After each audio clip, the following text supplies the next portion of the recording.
Ooh, yeah. Did it work? Yep. Okay, perfect. I'm gonna get a link to it and then tweet that out. Yeah, people are gonna be confused. Let me tweet it too. Okay. Share, copy link.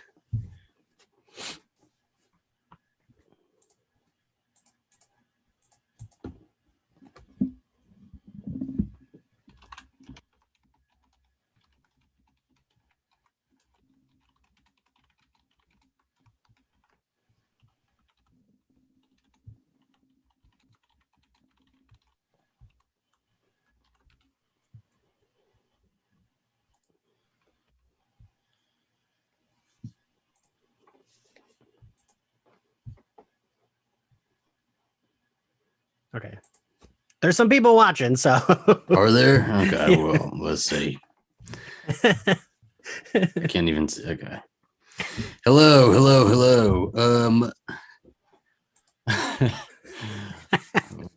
We'll kind of, yeah, we're gonna wait on everybody to kind of file in, I guess. But we had issues with the Zoom. It's like not connected to, I guess, because it's been so long since we've done a live stream or something. And it's like not connected to any of my accounts, which is weird. And it made me like change or log back in for all my credentials and shit. So it's I don't know. Big pain in the ass is what it was. But we're here. Zachary was using his scary dad voice, and I was like, "How can I help?" I was so fucking mad. I tardiness will bother me to no end, and especially when it's caused by myself. I could have lost my shit. I was trying not to be scary, angry Zach. All I was happy was that it wasn't actually my fault for once, and I'm sure half the people still probably will think it's my fault. So fucking pissed, dude. Okay, so we'll wait for a couple people to file in. It might be a small party tonight because it's been so confusing and stuff, which is okay. This is actually going to be a little bit of a tester for Fear Street because we're going to be covering Fear Street every week that it comes out. We're going to be doing live episodes for Fear Street, so that'll be fun. Oh, I forgot that those were all going to be live. Oh yeah. All right. Remind me, I need to request off from work for all those. We committed to all that. Okay, so we're here. Oof. I know. I'm sorry. I hate when I get like a bunch of likes on something, like a link or something that I send out, and then I have to go and fix it. Like nobody's gonna fucking see it. How's everybody's night going? And how's your night going, Ian? My night's all right. I was excited to do this with my friend Zach. Yeah, so why'd you change your shirt? Because I saw that I thought of doing an outfit change. Well, first my outfit change was going to be a tank top, but I'll give you a sexy exclusive look at my gross burned tan lines. It's not even that bad. And you do look like you have a farmer's tan. So yeah, so I hate that. So I couldn't wear a tank top. Then I was just like, well, I'll just wear the same shirt I wore earlier today. But then I saw you look cute in your little like white t-shirt. Oh, I'm here for the 80s. Devil Conjuring 3, the devil made me do it. We're in 1981. So I immediately, when you said that, because for everyone, I did compliment Zach on his shirt before we started recording. And Zach was like, well, it's for the 80s, for the Conjuring. I was like, ooh, I have a good shirt that looks like an 80s couch. So I changed into this shirt while we were having technical difficulties. Yes. Oh my God, like nobody's gonna see it. It only has like 3 likes. I only have link correction. I think I have like 800 followers on YouTube. We'll just have to like wait on people to kind of file, and it's gonna be a little slower tonight. And we're gonna do it a little differently than we do normal Bloody Judy episodes. Obviously because we're live, and then also instead of like doing like a full like recap and review, it's going to be more just like a hangout and review. I don't have any notes. I don't either. I only have notes on the actual crime that happened because I wanted to kind of compare that with the movie, so I made sure to go look and do my research on that. But yeah, I mean, we're filing in. We got 11 people now. Yeah. I was stressing because so whenever I'm fucking up and it's over on my main channel, there's already like 200 people like in there while I'm fucking up. And so people are like, what is this? And then they start leaving. And then it stresses me out more. And so Yeah, I mean, this is why I mostly don't do YouTube lives without you, Zach, because that shit stresses. It's like the moment there's an issue, there's like 85 comments telling you there's an issue, and I'm like, I don't know. I gotta fix it. And you know what's fucking hilarious, y'all, is that it's always Ian who has the issues with these lives. Always Ian. Is he either like blips out or he can't figure out how to start it, or like it's not working or something. It's always something on Here we are now. And now with me, and I don't trust my internet, so I will probably blip out at some point tonight. So everything that Ian always gets wrong, it's gonna all happen tonight just for me. All this bad karma that I've been building up. Your internet really, like, I feel like it's only been the last few. It didn't used to be this bad. What happened? Dude, I don't know what it is. I don't know. I feel even during book club with Alistair, the same thing that always happens with us when we're recording kept like it does a weird thing where like it freezes, but then it kind of catches back up where like then you're moving really fast and it like it's just some weird like I don't fucking know. It's they've decided that Lawton shouldn't have internet, I guess. Did you see Colin's comment says, can't believe you cigarettes had me waiting over on another channel. Colin, I read your comment a couple different times. And I could not figure out what it was saying. It was like not computing in my brain. I was like, we're not smoking cigarettes. Ian doesn't smoke cigarettes. What is he talking about? We're here though. I'm so like, I want people to be here though. Like Peter Mon liked my tweet about see y'all in 10. So I was like, oh my God, is Peter Mon gonna join us? And then he's probably not gonna see this one. So whatever. It's all right. It's all right. This is our first time doing one. I'm about to flip a disc, Ian. This is my first live in my new setup and everything. You look great. The setup looks great. You just had a technical difficulty. It happens.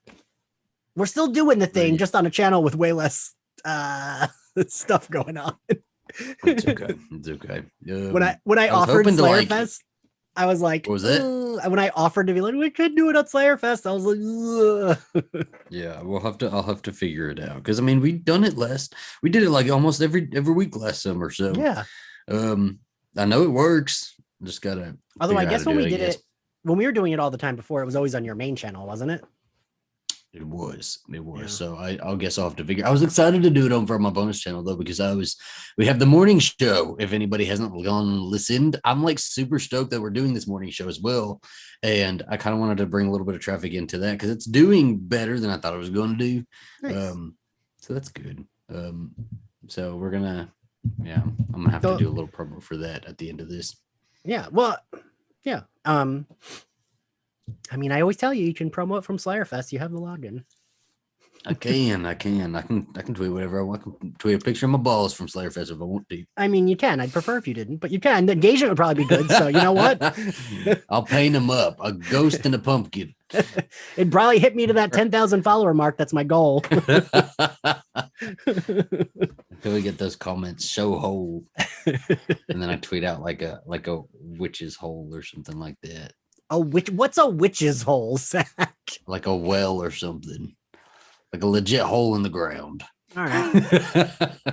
I do plan on getting a little tipsy tonight as well. I have the rest of we buy alcohol, and Alistair and his friends always drink it all. So I'm like left with the scraps. So I'm gonna finish off what we have. What even is that?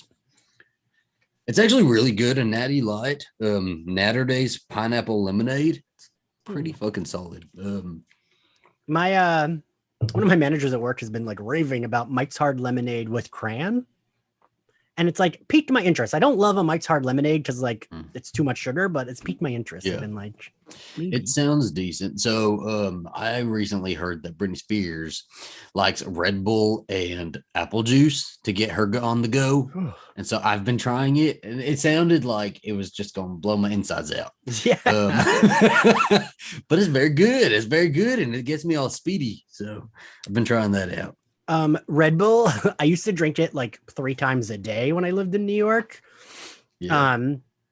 And eventually I hit a point where like it would make me feel so sick I would have to lay down or throw up. Ooh. And because Red I Bull, would I always like have Red Bull a lot more than everything else if I'm going to be trying to get some energy. I would have Red Bull and vodka all the time when I was drinking. Mhm. That was like my go-to. But now now it just makes my insides shut down. What happens when you're an elder? Oh my gosh, you are an elder millennial. Geriatric. Geriatric millennial experience. Fucking kill Mike, me. yes, we're gonna be recording Coffee and Tequila right after this. So oh my god, you are? fun. We I assumed are. you already recorded it. So we were trying to figure out what we were gonna do, what we were gonna have for our morning show for tomorrow's episode, and we started watching the Kardashians reunion because I figure pop culture, Kardashians are pop culture. They just are. And so, but there's two parts. So we're like, do we want to finish both parts or do we want to like split it up or what? I don't know. So we're trying to figure that out. But we will be recording right after this. Oh my god, and it's already. Yeah.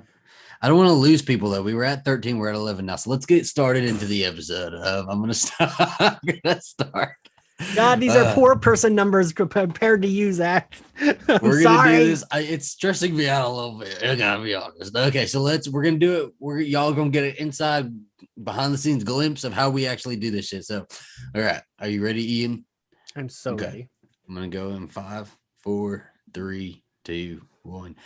Howdy, and welcome to My Bloody Judy with your final forgets. Myself, Zachary Patton Garcia, and Ian Carlos Crawford. Yeah, what are we covering today, Ian?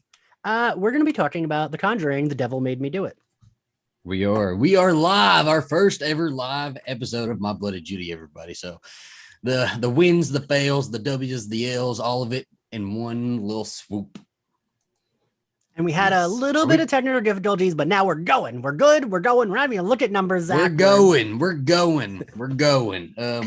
So yeah, we're gonna cover this movie instead of doing like a full recap and review. We're gonna kind of just doing like a review and a hangout. Neither of us really have notes for this one, but we're gonna go for it. What did you think? What did you think about this movie? Just overall opinions, I guess.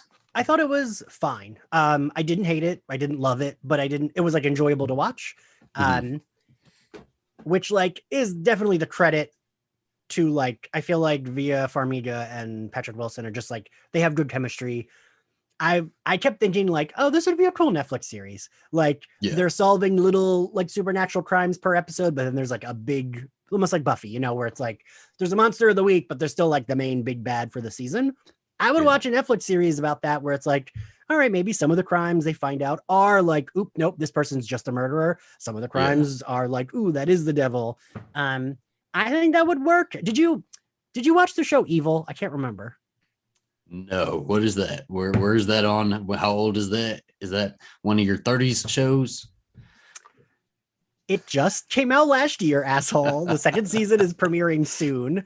But I think it was on like NBC or ABC, and now it's going to only be on Paramount Plus, which is annoying. But I streamed season 1 over the pandemic on Netflix, and that's kind of how that is. Like some of the things they investigate are, it's like, oh, the person's just pretending, and some of them are like, ooh, that person is possessed. And I think that would work for like, that's what I kept thinking. Even though I didn't love this movie, I just kept thinking like, oh, they are dynamic. It would be fun to watch like a series of this. Yeah. What about you? And I am glad that they're movies instead of a show. I'm usually on the like my usual opinion is that like a series would work better for just about everything. But I think for this, I'm really glad that they have it in film installments instead. I agree. Those two are like a phenomenal pair. They really hit gold when casting both of them, and because they're playing like these demonologists who have this like plethora of like case files, like it's perfect. They can keep this going forever. And I was talking to Ian about this the other day, is that those two actors can age, and it's okay because they aged in real life as well. So we can just watch them age and kind of go through this kind of film series, and they can keep it going. But they do need to start changing it up here for sure, because I agree with you. It was like, I was really glad I went and saw it. I'll probably watch it again like one day, a few years down the line or something, but it didn't knock my socks off. I remember leaving the second one, and the second one's actually my favorite. And first one's your favorite, second one's my favorite, but like second one like blew me away. I loved it. And this one was just like a little, it was like, okay. I think if the pandemic hadn't happened and I'd watched it, I would have been a little more disappointed than I am now. But I think because I was, Yeah. I'm just happy to see any fucking movie in the movie theater right now. It was the first movie I'd seen in the theater since fucking I don't know. This is all of it. So Yeah. it was really, it was nice to watch, but I think they're at that point where instead of relying on the aesthetic and tricks from the first movie, they need to start branching out, Yeah. giving it to other, like, take a little bit of risks and giving it to other I don't know, filmmakers, preferably queer ones. I feel like, they could handle it pretty well. We did get a really nice shot of Patrick Wilson's ass in this and in the theater. You said that on Twitter, and I was like, "Ooh, Yeah. we see his butt," but you do not see his butt. It's just his butt no, you don't see his butt like that. It is in a very nice form-fitting pair of dress pants. It's the dress. I thought it was fine though. It's the dress pants that they're both wearing because it's a style. Because her butt looked. I showed you that tweet where it's like I forget what it even said. She had shelf ass on that one. I learned that from me and the term shelf ass, and so Vera she had shelf ass in that. But like we got the butt shots one after the other as well. So it was they were feeding everybody a little bit. But in the theater, it was a packed theater, by the way, so I was like really happy to see that. And then when his butt shot came up, me and Alistair immediately just like looked over at each other and was like, "Where are the fags in the movie theater today?" Well, if it looks like a duck, looks like a duck, walks like a duck. We might be a fag. Okay. How do we want to start this kind of review off? I guess we've already started it, really, right? Yeah, we have. I mean, I will say this one definitely, I don't know. I'm trying to think if there was any moment that I did like get scared. I don't know that this one ever, like, it was enjoyable to watch, but I don't know that I had those moments of like, I think so rather than being scared, I think I had those moments of knowing a jump was going to come or something like that. And like that kind of dread where it like fills your body and you kind of want to look down instead of look at the screen because something's going to jump. Whereas in the second one, I had like spooky moments of like leaving the theater and being scared of like the nun in my dark corners of my house or something like that. I didn't really have anything like that here though. Yeah, I didn't really feel any like scaries. I think maybe like when she went down under the house, I was worried. Like I know she's not going to die, but I was like, "Ooh, I don't want her to get like beat up or anything." Like, yeah, there was that, but like, yeah. So the whole thing was Devil Made Me Do It, which is one of the Warrens' like most famous case files, and it was coined the Devil Made Me Do It case in this town that it took place in, and Arnie Johnson was the guy, right? The main guy. Okay, so there was Arnie Johnson and his girlfriend Debbie. They were like going to move into this house that they were going to rent, and their Debbie's little brother David was with them and kind of like helping them clean up stuff. And it was like the little kid from the beginning of this movie. And David began having nightmares and saying he was seeing this old man, much more like the Conjuring 2, how she was kind of seeing an old man, seeing this old man. And then like he began to like act out, and he was getting all these wounds on him, like appearing on him and stuff like that. And so the family called in a priest and these demonologists, Ed and Lorraine Warren. And it was determined that this little boy was possessed by a demon or something. And this little boy had like 3 exorcisms. There was like 6 priests involved in this, plus the Warrens. And then Arnie at some point like asked the demon to come into him. And I guess from that point, Arnie got worse and the little boy got better. And then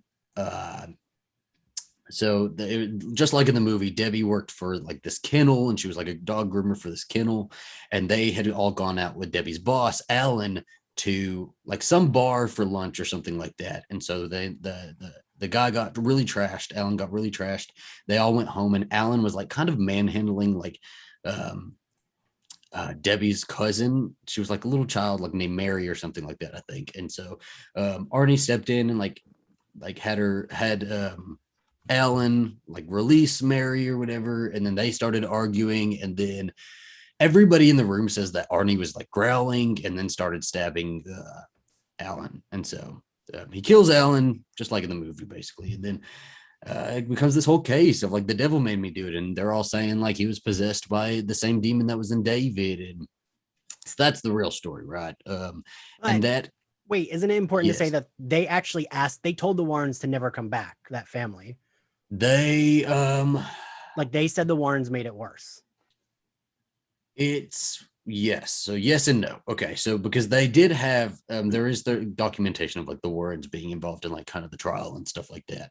But as early, I mean, as late as or as close as 2006, the family was like really against the Warrens and saying, hey, they made all of this up. You know, David wasn't actually possessed by anything. Y'all were giving him exorcisms, but he was like mentally ill, and you know, he had to be treated for that. And we treated him later on, and like he's better now. And like nobody's really heard from David, by the way. It's like it's really weird that all of these like cases of possession, even the case of like The Exorcist, right? The real case of The Exorcist, like nobody ever hears from these kids and like their experience of like being possessed by the devil or anything like that. So I always think that's interesting. But I did read the one of the women from the first Conjuring, like yeah, she's very adamant that they did help them, and like she's like one of the surviving kids. yeah, And I read an interview with her where she's like very much is like, yeah, that happened. Like the movie makes it a movie, but like they like movify it or whatever, but like that's all yeah. that happened, and that there were ghosts attacking them. Hmm. I thought that was it, because I have done, not as much as you have, but I have done like looking into, because I always think if like it's remotely based on a true story, I always like to know like Yeah, what it is. Especially if it's something like this. Like if it's just like a boring court case, then I don't care. yeah. But something like this, I'm always like, ooh, let me see what really happened. Um, like how Texas Chainsaw Massacre was always based on a true story, but like it's Listen, mean. the Texas Chainsaw Massacre remake, and we've done an episode on this, that's sitting in the vault, and one day at the perfect moment, it is going to be released. And it's a really good episode, Ian. Have you edited it already? We are lit to fucking perfection in this that episode. But when I got the DVD for it, it comes with like a little like case file that I'm holding your Buffy, by the way. I'm like That's playing the with Buffy I on made, Zach. it is, yeah. He made me a gift, Buffy from the gift. But so I got this DVD, like a special edition of the remake, and it has like these case files and these pictures of like crime scene photos. And you could not convince me they were not real. I took them to school and everything, got in trouble for taking them to school and showing all my classmates. It's like this really happened. You know that it was real. You know, I love that most of your stories, especially with our age Or me as difference, a child, yes, yeah, I get it. are you as a child bringing something to school and getting in trouble for it. That's like 90% of your childhood stories. And I'm like, oh, I was like Listen, 25 yeah. when this happened. I was either going to turn out a serial killer or somebody who just liked horror movies, you know. At school, I got in trouble for the teacher found in my desk a bunch of drawings of people being hung and like stabbed and stuff like that. I was just illustrating scenes from the movie Scream. But I can understand how they look very disturbing. So I I'm like, Zach, I similarly got in trouble for something like that, but it wasn't as bad. I was like, I would draw, I was really good at like looking at comic book pages and then drawing them. Like yeah, that's like the extent of my art. I can recreate something if I'm looking at it. Doing it off the top of my head, I'm not good at. But I would always like just like redraw comic book scenes. yeah, And as you know, especially in the 90s, a lot of the women wore like dumb sexist bikinis, right? Like the boobs would be out. They'd have like giant chests and the thing would be cut down to here. yeah. I drew a picture of like Emma Frost and Psylocke fighting, and my teacher said I drew Playboy ladies. Oh, see, I got to you. Do you want to know mine though? So we're getting wildly off topic here, but just for a second. Queen of the Damned, there was when that movie came out, there was a poster of the main guy and Aaliyah like right behind him, but the main guy had his like shirt off, and so he had pics. And so I tried to draw pics, like I drew him from the like the little advert that I saw. And in school, I got in trouble, and he had like slightly longer hair, remember? So in school, she thought I was drawing like naked ladies with like big tits and stuff like that. So I got in trouble for that. I was like, no, he's a guy, he has his shirt off right there. Can't you Also, tell? I'm fag. Yeah, it's so funny that like that happened to me twice, because then in 6th grade, we had to like draw our own book. And so I did, but I just recreated comic book images. And my teacher, it was like the lowest grade I ever got on anything, because she was like, all of your women have gigantic chests. Like, that's not okay to draw. And I was like, but I'm just drawing from the comic book. Your teacher was a feminist way back in the day. Kind of going back into getting back on track a little bit. I like the opening to this movie a lot. It was a very strong opening of like that initial exorcism, and I thought that was because I'd seen a couple reviews before I went into the movie, and I was like, oh, people are saying it's not that great. Some people are saying it's like really great, and so the opening scene set like something for me. I was like, wow, this is going to be pretty intense. I don't know. I really liked the opening. Yeah, I did too. Mm-hmm. Oh wait, Adam is here. Isn't it like 3 a.m. for you, Adam? Adam, I never see you sleep, Adam. Adam, when are you sleeping? Because if I ever need to message you, you're always going to respond. I know it. You know, I feel like Adam will message me and I'll get the message at like, it'll say like 4:30 in the morning. And then I message him back and he's I up. Actually have something that, I do have something that Adam sent me real quick. Oh yeah. Make me jealous and I can yell at Adam for making me jealous. Ian, actually, so he sent me a picture of this and he was like, I got this on eBay. And I was like, yeah, me too. Adam sent it to me. Rude. So Adam sent me this, and then the Halloween 2 Michael Myers right there. Somebody sent me that. So everybody expects some thank you cards at some point whenever we get to them. Man, Zachary, those are presents. Nice. But yeah, no, very strong opening for this movie. Yeah, I thought the opening was maybe. I mean, I still enjoy it. Like, it sounds like we didn't enjoy. We enjoyed the movie. It's just like for like horror movie stuff. I think the opening was maybe the best. Yes, it was. Okay, so here's where the movie kind of annoyed me a little bit. It felt like a couple cases in one. And see, the Conjuring movies are notorious for doing this because there's umpteenth of them at this point, like including all the Annabelle movies and everything. And it seems like they're trying to shove a shit ton of cases in one movie and seeing like which monsters kind of stick, like the Nun, and then saying, okay, we're going to have a spin-off Nun movie now. And they had like a really solid witch plot line in this movie about a witch that I was like, this should have been a whole fucking different movie. Like this should have been a whole different case that they covered, because their initial setup is this guy kills this other guy and they say he killed him because he was possessed by the devil or possessed by a demon. And so then the Warrens are like Nazis. Don't make me Do it. Made me laugh and it went away. Damn it. We got some fetish people in here. Colin loves a sneeze. They're like a sneeze cock block because now my eyes are tearing up. That's okay. So the Warrens are like in a race against time because they are supposed to prove the existence of demons, right? To this judge and to everybody. That's what the whole movie is supposed to be about. That's what the setup is supposed to be about. And then they never spend any time trying to prove this existence to any of these officials in the trial. We don't see the trial again until the end. We should have given a spoiler warning, I guess. Yeah. If you're watching this, you should know there's spoilers for this movie. But so that was my big problem, is because they're not trying to prove anything. It's like more like we're going through like a half-baked True Detective with the Warrens, I guess. Yeah, I think because we like, if we're gonna do the trial, that's fine too. But like the trial's like barely there, and it's like, but that's the important part is like proving that this kid didn't do it. But like they don't prove that the kid didn't do it, which they don't prove nothing. Real, but like there's the setup. You got to prove it, and I'm waiting on you to prove it. And they're like, "We're gonna do it. We're gonna prove it." Cut to 2 hours later, guilty. End of the movie. End of the movie. By the way, another big problem I had with this movie is that so in real life, there hasn't been any proved existence that this guy was possessed by a demon or anything like that. In real life, if we're taking it just from a humanity perspective, he killed somebody.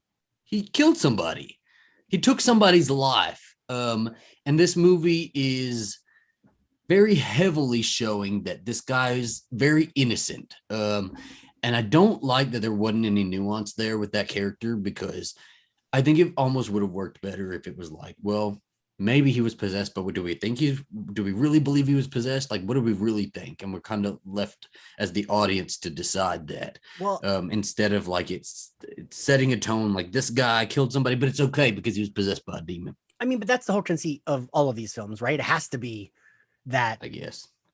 the devil made him do it, because otherwise, what the fuck are they doing? Proving that a guilty man isn't guilty? Yeah. It's just, I don't know. I don't know. Think, because it is technically falls under true crime then, because then it's like, and that with when it falls under true crime, I'm like, well, it kind of makes me a little uncomfortable because somebody did lose their life, whether he was a shitty guy, whether he was a good guy, it doesn't really matter.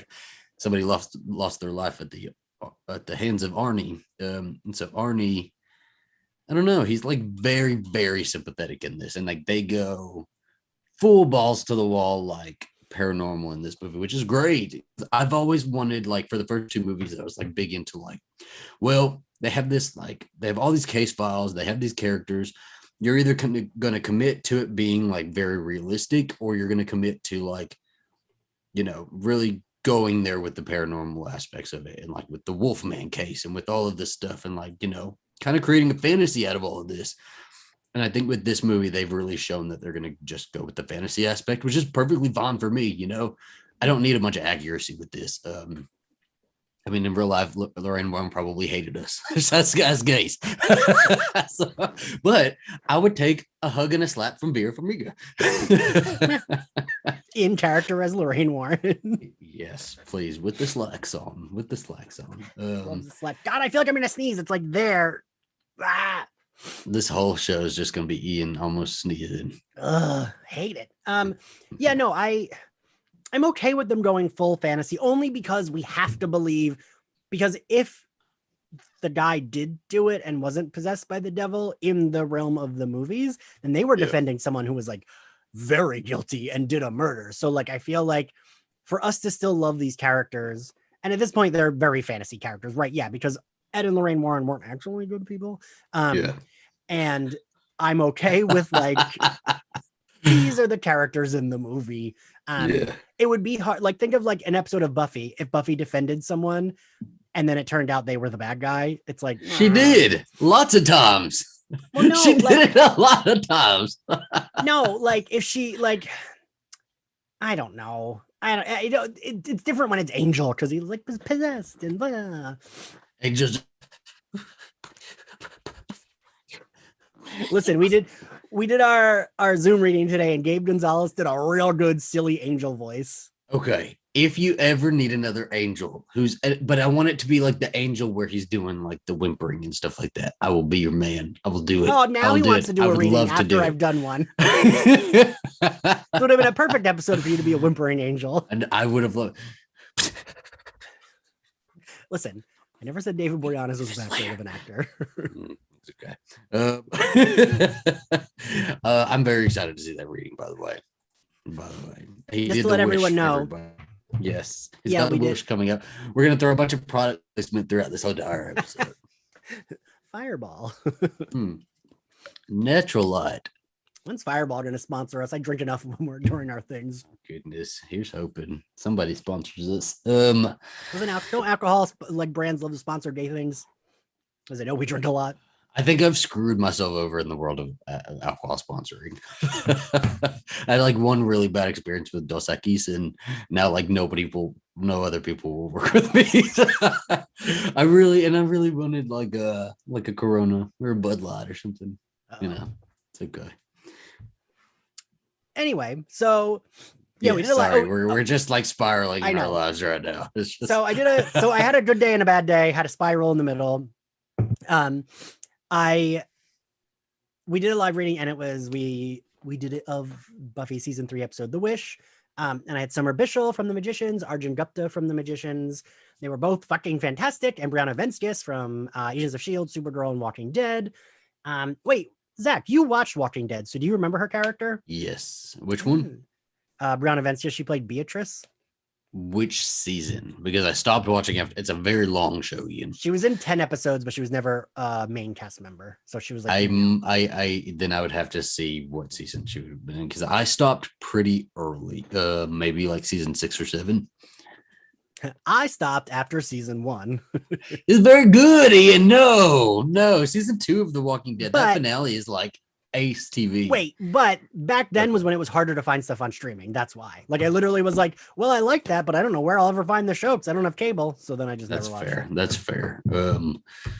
I used to just see it in all the Entertainment Weekly ads, and season 1 is like a complete story, I feel like. So I was okay with being like, okay, well, they got out of that place before it blew up and now they're okay. Well, that's it. That's the end of the show for me.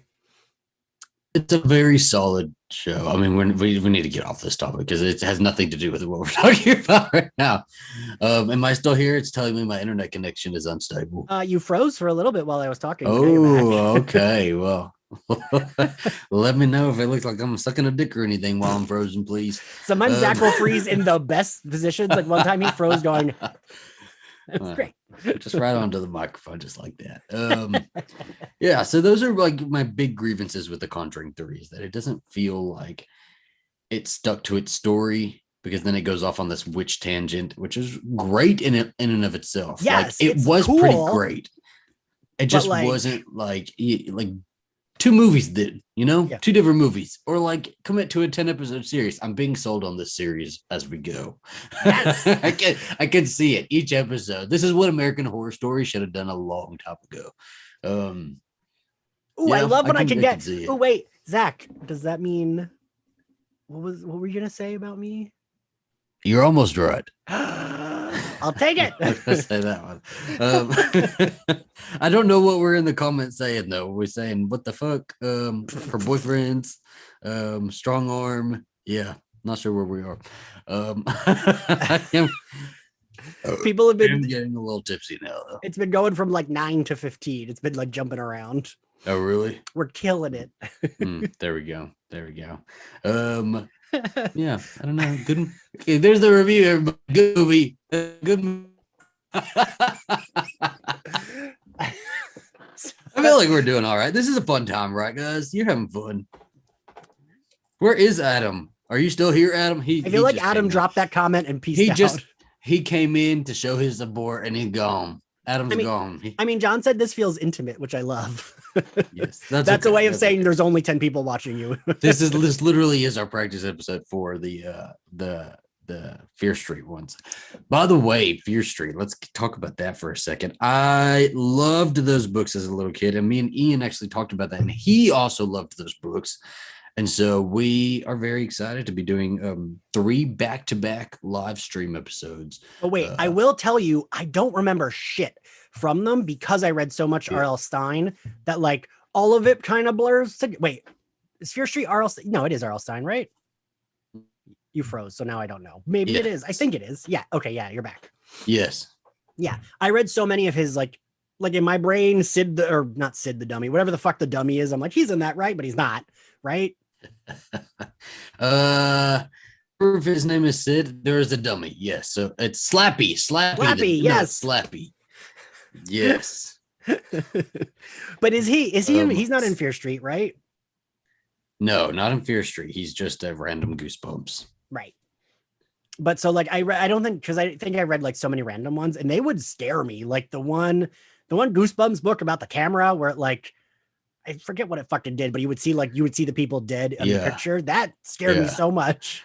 Yeah, and these books are so fucking corny too. Like, so the Fear Street ones are very corny. But you know what? Here's the thing: is like I also can't differentiate in my memory what's Fear Street and what's like. Okay, so say because there was like 10 cheerleader books where there was like a stepsister trilogy and like I don't know. There's a lot of different ones. So, but we're gonna be getting 3 Fear Street films. 3 weeks in a row, and so we're super excited to cover those, and they've been rated R, so let's hope for some gore, because if you read R.L. Stine, they are for children, but like they're pretty gruesome. There's one stepsister one that at the end of the book, I don't even think I could process it in my little child mind. They were like ripping each other's limbs off in the front yard in the snow, like literal limbs off. They were like pulling arms off each other and like, right. And if you write it for kids, you can just not mention the blood, but like showing I'm like, I don't understand what is happening. It said they ripped her arm up, but how did it happen? See, but the thing is, when I was a kid, even though I like would take part in horror, it would all of it scared me. I would get scared of all of it. But also like even as an adult, I'll get more scared by a book than I will like a movie usually. I could see that, and I could see that. So when I read the Amityville Horror, as you know, the movie, the remakes, the sequels, everything, none of those ever scared me, but the book like fucking terrified me.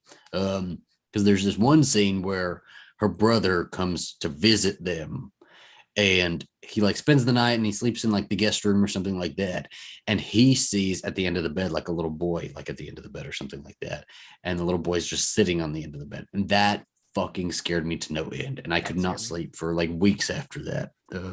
Which is shit like so that. You can picture it in your room, right? Like it's easy and to be and like, the thing is, and when you're reading it, you're picturing it and putting together in your mind what would be scariest for you, yeah, rather than what a filmmaker thinks is hoping going to be, is going to scare you, right? And so it always becomes more scary for yourself. yeah, no, I think, and like I'm more inclined to get nightmares over a book, even if like I was Yeah. really big into zombie books for like a minute, and there was a zombie trilogy by Dave Wellington. I don't remember the name of it, but I liked it. Especially the first one. The first one was just like zombies. Then the rest of the trilogy started getting like, oh, there are beasts and monsters and blah blah blah. And now they talk and blah. And I didn't. Yeah. That was blah. But the first one is like very realistic in New York after a zombie apocalypse, and they have to like go in to get something, and they're like going through Times Square, and like all these zombies like hoard them in. I think it's the Toys R Us at the time or whatever, something that was in Times Square. And like that, like I had nightmares about that, even though it's like not scary, but just like the panic of like, oh shit, I'm running through a city where everyone's a zombie. Like that would give me nightmares. Yeah. See, zombie stuff never did anything for me. I've never been scared of anything zombie. I think it's more like the intensity, like 28 weeks later, which I think is better than 28 days later, when he's like running from the house and they're all and the music's playing and it's swelling and he's left his fucking children and wife. It's just like fuck. Yeah. Anyway, I can see that. We're wildly off topic, yes. But explain to me this joke here because I'm missing something out. It's a very you had to be there moment. It is Colin. Oh, I was just putting his name in there. I don't know what he's talking about either. So Colin, if you're still here and you want to explain, we've now dropped down to 11, so he might not be here. Okay, Colin was one of those who left. I do want to, Colin, I have requested to be on an episode of Slayer Fest with you, by the way. Ian has that request formally filed for me. But Zachary's putting in requests, taking them out every other week. So I haven't taken yours out yet, though. I'd like to be on one with Colin. I like Colin a lot. Back to Conjuring 3. The devil made me do it. What worked with this movie then? What did you really like? I think the one, and we talked about this before, it did a good job of world building where like adding witches, and like, I mean, I know you said like in real life they did have different cases, but adding like specifically a witch did this, like brings us to like, oh, we can have other, it doesn't have to just be ghosts. It can be other supernatural things. And for me, I like that. I like that a lot. I like that's another thing why it would be a good series. Because like, sure, we can have one that's like a coven of witches that are doing some shit, or like a coven of warlocks that are doing some shit, or like, I don't know, like some monsters. You can just like, that immediately is branching out, because the first two were like straight up ghost stuff, right? Yeah. And this had like the possession, the witch, the like, what did they, I forget what they specifically called it. It wasn't a possession, it was a curse. Was it a curse? Yeah. Yes, because it's a witch's totem, right? Right. Yeah. Yeah. So like they're cursed. Adding like a curse is different. Like, you know what I mean? They added things that were different that we hadn't seen quite before. And I like the idea of like expanding that universe of like spooky things that they can include. Yeah. Listen, so in the latest Annabelle movie, Annabelle comes home. Annabelle's been on a journey, guys. She's been on a journey, but she's home now. As of last that we've seen her. So Annabelle has come home. There's so Michael Cimino's in it, actually. Love Victor. He's in it. Yeah, and he plays like a straight boy. He's like in love with whoever the babysitter is. But he gets like chased by a werewolf, and I always thought that would have been really cool, like Conjuring movie. It's some werewolf story. Yeah. In Annabelle, there's a werewolf. This is what I'm telling you, is like they in the Annabelle movie, they took everything in that fucking room and like brought all of that to life, and they're like seeing what sticks, because you can just see that it's a movie that's trying to pick out what the next spinoffs are going to be. But they have a werewolf like chasing little Michael Cimino, so I was like, I love it. Colin said that it was him saying it about it being an intimate moment, that it is an intimate moment. Yes. And then he said, duh, and I'm guessing that's about You want to be that. done with him. Yeah. So Jared is right. Colin's name is officially out because I don't like Seppi. Zach hates, and y'all know I am sappy as shit. And oh boy, the moment I'm like, oh Zach, that's sweet, he's like, no, I hate it. Nope, done. I did cry to Ian one time. I got really drunk and cried to him. I would not have blown up your spot like that, but you're It's blowing okay. up your own It's spot. okay. They've seen. I have a whole video where I was crying over my dog, so it's not anything anybody hadn't seen before. Yeah. What was it crying about? I don't even remember. I was drunk, very drunk. So we were drunk and it was like 3 a.m. And we had been doing a live and then we weren't doing a live. Yeah. Those lives were fun though. You know what? I kept those lives going until like 6 a.m. And anytime like people would drop out, I would like bring new people in. I don't know how the fuck we kept it going that long, but we did. Well, I love Zach will say things like that and like do things like that. And like, oh, I'm not that social. And it's like, Zach, come on. Listen, I've been wishing I was social all year, and now that I'm being social, I'm like, people need to leave me the fuck alone. I'm over everybody already. Small doses. Well, that good, because then that means you'll text me again. maybe we'll see. I'm supposed to go to Pride this weekend. You're not? I'm supposed to. I don't know. We'll see. Never mind. Yeah, I don't know. There's factors around it. I shouldn't have even brought it up. We'll talk about it later. All right, weirdo. But yeah. I like doing the lives. I just, like I said, I don't like doing them without you, because like if something happens, I don't have any like YouTube friends aside from you that like know what to do with YouTube. So the few times I've done them without you, if there's an issue, everyone's like, Okay, Ian. Apparently, I don't know what the fuck to do to YouTube anymore. I don't know how you do. Oh, goodness, it's all coming up too. I'm not even that drunk, but it's like you're not. I feel all the bubbles just like trying to escape right now. I don't know how to use YouTube anymore anyway. So I don't know. I'm hosting. Ian's hosting everybody on our new morning show. So do you remember that tagline I did, the husband's hosting or whatever? So I've been trying to remember that every episode when we start recording. I can never fucking remember it, and so it gets butchered every single time we start recording. Do you make Alistair redo it 800 times? No. Great thing about the morning shows, we do everything in one take. So whatever is fucked up in there is just left in there. We only have to stop the camera because the camera will stop itself at 25 minutes. So I have to stop us recording, restart the camera, and start going again. Do you remember how we used to do Bloody Judy and I'd have to like stop? Yeah, you're right. I do. Yeah. But with Bloody Judy, different than the morning show, me and Ian, I do this. We do this a lot, even to this day. I will make Ian redo an entire segment if I don't feel like it's very good. We've recorded episodes that Zach has decided he didn't like, and then we're just not putting them out. Or we decided them where he's like, "Oh, we're gonna redo it," and I'm like, we started My Bloody Judy, and we did. I know what you did last summer, and I still know what you did last summer. We were supposed to put that out as our very first episode, and fucking awful. We even re-recorded it the next day, and it was still so bad. But now I'm kind of glad we didn't do it, because I might have somebody who can come on for it. He's very into pop culture and loves all of the stars that are in it. So I'm gonna have to bring that up to you here a little bit later. Is it me? Is it fucking me? Because no, somebody else, but somebody that I feel like we would vibe off of really well. I'm always on the hunt. Anybody want to come talk movies with us? We're here. Oh, not me. I'm never on the hunt. I'm never looking for new guests for podcast. You're looking for the big fish, though. I'm okay with smaller fish. Because you are 7 seasons of Buffy into this. I understand why you're looking for big fish now. And I don't have 200,000 followers on YouTube or anywhere. So I need to expand the audience. But I've been at like 288 for like 2 years now. Like my channel is not growing. I'm very, very stagnant at this point. That's still a lot. Yeah, and I only recently got my first sponsor, which is very nice. Oh, you did. We don't have to sponsor this one, do we? Should we? Thank you, Darius. haven't seen you in a while, bud. What type of movie? A horror movie, Mike. A horror movie. That's what my Bloody Judy is. Mike actually has said that he's not big into horror movies, but he'll listen to us.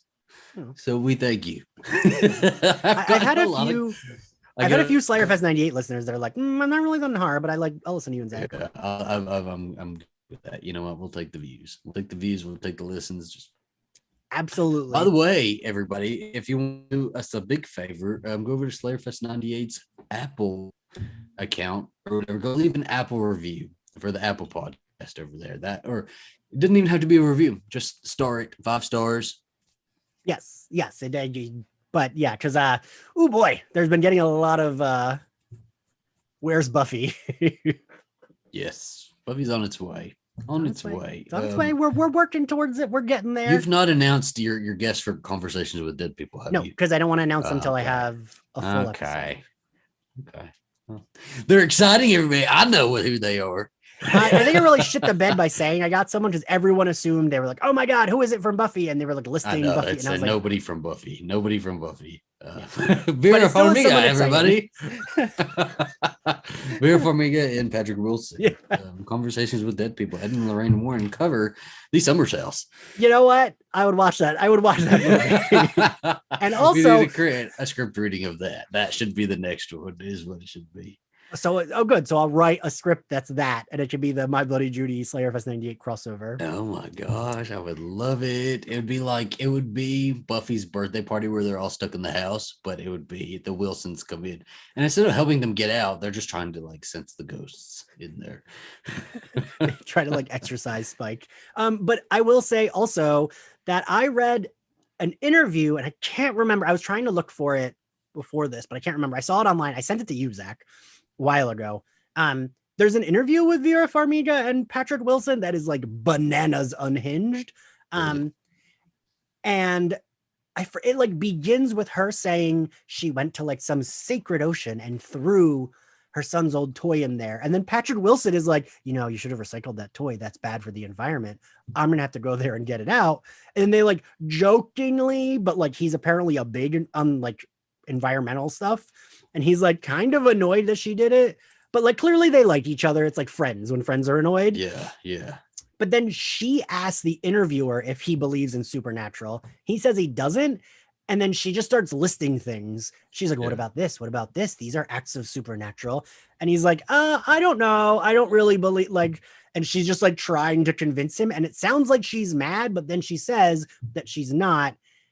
And it's just a very weird interview. I would suggest everyone. It's by Mike Ryan. That's who did the interview. Ryan, okay, I want to go see it. But it makes sense that Patrick Wilson is such an environmentalist because in Aquaman, his character hated humans so much. That's true. Because I wonder how much of him went into the fucking script. That is so funny. He's this silly fucking movie. I'll do it if I can get mad about environmental stuff. Speaking of, so me and Ian have recorded a, like I said, with the Texas Chainsaw Massacre, we have a backlog of just episodes. We have one for the Conjuring, the first Conjuring that we were going to put out, but we haven't done that yet. So there's a story in it. I forgot about that. Some things that we've talked about in it that we're going to go ahead and repeat, and I'm going to cut it out of the episode. Do you believe in ghosts, Ian? Supernatural. Do you? There's a question. Come on, just go for it. There's no right or wrong answer. Just go with it. But didn't I tell the story of my nephew in that episode? You did. So I will cut it out if you want to tell it again here. No, I don't want you to cut it out of the episode. Do you want to just leave it in that one, or do you want to retell it? What do you want? I can retell it, but leave it in that episode. More than 15 people will listen to the episode. Okay. But I do appreciate the 15 people that are listening. We're at 14 now, Ian. 14. So Colin, you've probably heard this story before. I know Zachary has heard the story before at least once. So I'm always when it comes to religion, I'm very nope. And any of that. But when it comes to I think of something like astrology, I'm sure, read my tarot cards. I like hearing that shit. I don't know that I 100% buy everything, but I think it at least is therapeutic. But I will say that I think it was 3 years ago on Thanksgiving, we're at my parents' house. We're all at the table. I'm a helicopter uncle with my nephew. I'm more so than anyone else in my family. I get nervous if I don't see him. I'm where the fuck is he? what if he's getting in, like, I immediately panic and I'm like, these are all that, like, what if he's, eating drugs out of a drawer or something? So I just like went to find him. Now I can't remember if it was Thanksgiving or Christmas, but I couldn't find him and I knew he had been playing on the steps. So I went upstairs and he was in the room where my grandma had passed away. And he was just facing the wall next to her bed. He was just like straight up facing the wall. And I immediately got scared because that's creepy. And I was like, and it was all dark. And I was just like, William, hey, come here. And he just wasn't responding. And I stood at like the threshold of the door, like almost in tears. So I just like wanted him to respond. And I was like, hey, come here. Hey, sweetheart, just come here. And he just like wasn't moving. So it was like one of those, I mean, I probably would be dead if it were an actual horror movie because I wasn't doing anything. I was just trying to stand in there and I was like, shit, this is very scary. And I didn't know whether to call for help or just like grab him. So I was like, all right, I got to grab him. So I ran in the room and I like scooped him and he was like burning hot and he just started crying as soon as I got him in my arms, which scared me. So I just ran out of the room, ran downstairs and ran into the dining room where the family was. And everyone's like, oh, what happened? And my sister-in-law is asking him, oh, what'd you see that upset you? And he said, great grandma. And she had died a year earlier.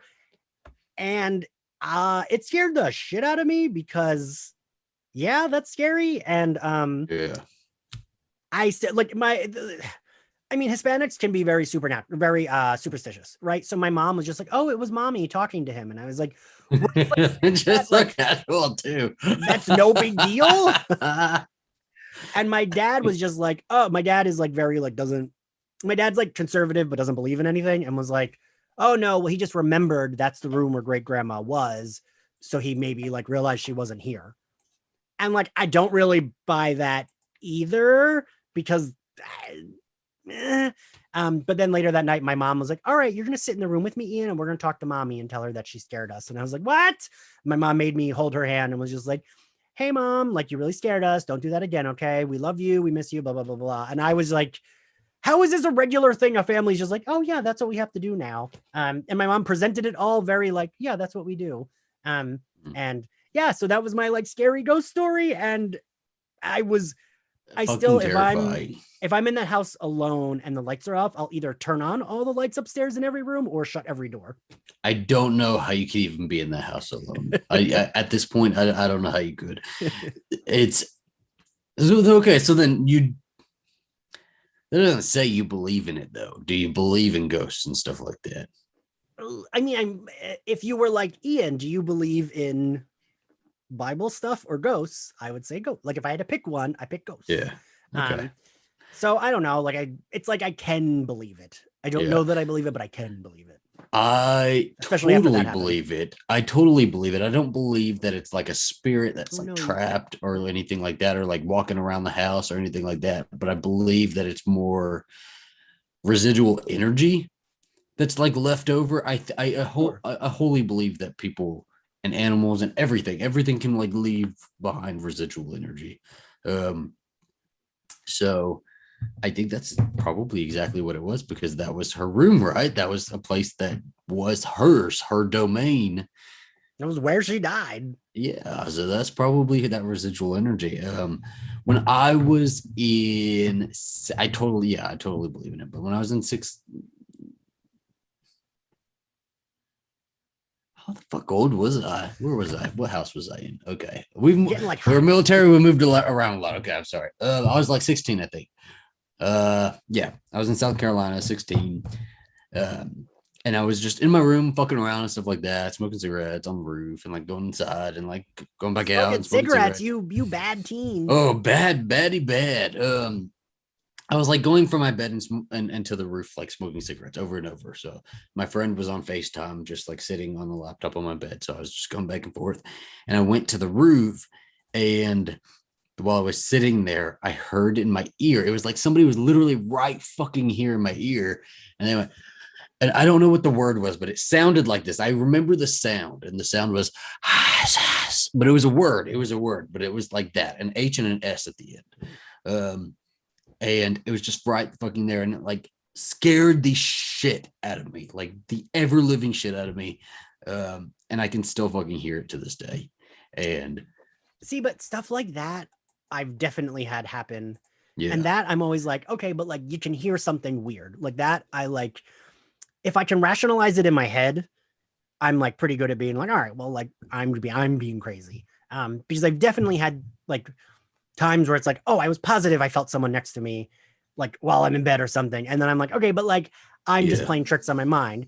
But like the fact that I saw my nephew and my nephew said what he said, and like yeah, I felt how hot he was, that's where I'm like, I can't rationalize that in my, you know what I mean? Like yeah, not to like uh downplay your story, but like whenever something like that happens where it's like it was just you, I can like tell myself, okay, like yeah. No. I completely agree because there are things that like I've definitely had dreams where like my dream has carried over into real life, and like yeah. I thought maybe something was happening at the moment that wasn't actually happening. So I get it, totally get stuff like that. Oh But my it god. was one of those experiences that really like just like snap me. You know how there's some moments that Yeah. just snap you into place, just like so Yeah. quickly, and that happened, and it was just fucking there. It was fucking there, and I've always remembered it. And I put out my cigarette, got off the roof, I went inside, I had to sit on the laptop, I had to go downstairs. It was like fucking terrifying.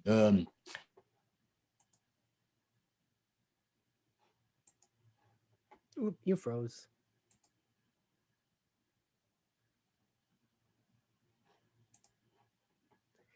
First that ever truly Oh terrified wait, you're me. back. Wait. Where did we Yep. leave off of? Where we leave off? Ugh.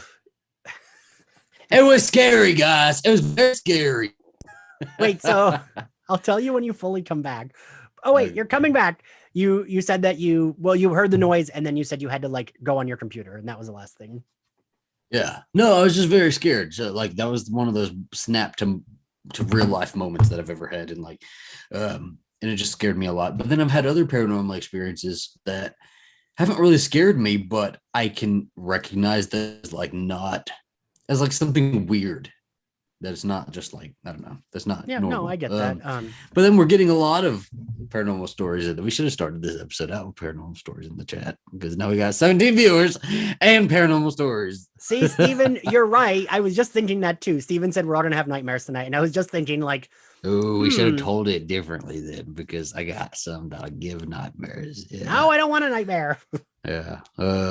There is, did anybody who watches AZB, Adventures of Zack and B, did anybody watch my 2019 Halloween special that was like supposed to be live, but it was like pre-recorded? So there's a couple things in there that were not. You've told me about that, and I'm letting you know that I would have been so angry at you if you had there. not told me what was going on, and I happened to like see that. We set up a bunch of gags. And you can usually see where a cut happens because the camera will go dark, and that's just me putting my hand over the camera, and then I can seamlessly like cut it all together, and it looks like one take. So we had a few gags, but there's a few things in there that are not gags, and we didn't see them until we watched it back with everybody else because we filmed it the night before it actually aired, and so on Halloween night it was airing in front of everybody. And we were watching along with everybody. And so there is a chandelier in the dining room that's shaking after we come back inside and all the lights are off. We didn't catch that until we were watching it back. There's a sign in the back of us that fell while we were recording, but that wasn't set up. But we caught that, but like we didn't set that up. There's another one where we're going out to the shed and there's a window in my shed and there's like a face there or like some like white face there. We didn't set that up. And then there's a bedroom door, our master bedroom door opens on its own, just like ever so slightly. And we didn't set that up either. And so we were pretty fucking freaked out for a couple nights after that. It was pretty fucking scary. But yeah, I mean, no, I believe in this stuff. I think this stuff can happen. I want to go kind of read some of these. Yes, I was gonna say stories. Yeah. Okay. Jonathan Dilio said ghosts are real. I lived in the house that my aunt was murdered. Okay. And my aunt was murdered in, and we heard her all the time. I don't know if I could have ever stayed in that house. Nope. See, knowing something happened there versus like everybody thinks their house is haunted or something, I think there's a huge difference there. I mean, I left my apartment where my friend died just because he died there, let alone like. There you go. My husband woke up to someone crying in the bed next to him, and I'd already left for work. We used to hear someone doing dishes in the kitchen all the time, people walking upstairs. Yep. And then Mike says, for my wedding, my guests and we stayed at the Biltmore Hotel downtown LA. After the wedding, we went back to the hotel. As we were going to bed, I noticed there was a shadow in the mirror on the wall. See, but this isn't, again, not to downplay yours, but I would tell myself, oh, I saw a shadow. Like, that's where I could be like, oh yeah, I saw a shadow. His story continues. Actually, the shadow was in the mirror, and then it moved and disappeared. The next day, my family and guests told us they heard people next door crying, but the rooms were empty, and my uncle and aunt saw a person in the elevator, but when they exited the elevator, the person was gone. See, I think hotels and stuff are like really creepy too and stuff like that, because people go to the hotels to kill themselves sometimes. Yeah, what's that? The hotel in LA where the Cecil. Yeah. Cecil Hotel or whatever. That shit scares me. Like when I remember seeing that video when it first came out and being like terrified. I think she had a mental illness though. I think that was something like that. Because there's a lot of circumstances around that. But then let's see. Alistair Reviews it's here. Oh. Okay, he said this story that he tells, I'm completely debating it, refuting it, whatever the word would be. It did not fucking happen. When I was a kid, my younger sister, and I shared a room. One night, I saw some boy with crazy eyes floating outside the window above my younger sister's crib. I told my sister he's continuing his story. Anyway, his sister Tiffany, older than him, significantly older than him. I am fairly certain from the way he tells the story that she convinced him there was a little boy standing outside, and he remembers it because that's what she has told him. But have you discussed the story with her? Oh yes, I've discussed it with both of them, and when they all tell the story when they're together, because it's different from when he tells it to me and then when they're all telling it to me at the same time. And when they all tell it to me at the same time, she saw it first, and she was alerting her younger siblings about whatever was going on there. And him and Jamie are a couple years apart, so that means he wasn't very old if Jamie was still in a crib. That whatever his older sister would have told him was probably still in his head. Well, I hope Alistair comes in the room and slaps. He's gonna be so mad too. He's gonna be so. We've had arguments over this, like blow up arguments over this, where he yells at me. And he's like, "You don't know. Well, you don't know, Zachary. Yeah. Okay. So let me finish this story though, because it could be real. You know, I default to taking Alistair's side. It's okay. We've got this dynamic. Ian will always take Alistair's side, and it's okay. It's okay. I'm an asshole. I get it. I told my sister who I was friends with, or who was. I told my sister who. Oh wait, no, that was a completely different person. Okay, I told my sister who did not believe me, but she looked and started screaming. Our parents came running into the room. The boy was gone after they flicked the lights on. She did not see it first. Your sister, baby, said that she saw it first. She did say that. You two are not allowed to argue. It's okay. I totally believe you though, Alistair, about other houses, because they've had other experiences where there's one experience where, and their dad is one of those people who's like very straightforward. Like he's not going to tell a bunch of lies or anything like that. He's not going to make up stuff, exaggerate, anything like that. Very straightforward dude. And he even admitted that they had to leave a house one time because the house was like getting crazy. And like something happened like right before they left the house that he was like, okay, we got to go. And they left the house. So I don't remember what that story was though. All right, but there's other stories in the. There's not the same house though. They lived in a bunch of different houses in Mexico. I see other people. Oh, okay. You want to read one? Sure. Well, let me see. I want to try to get if I missed any.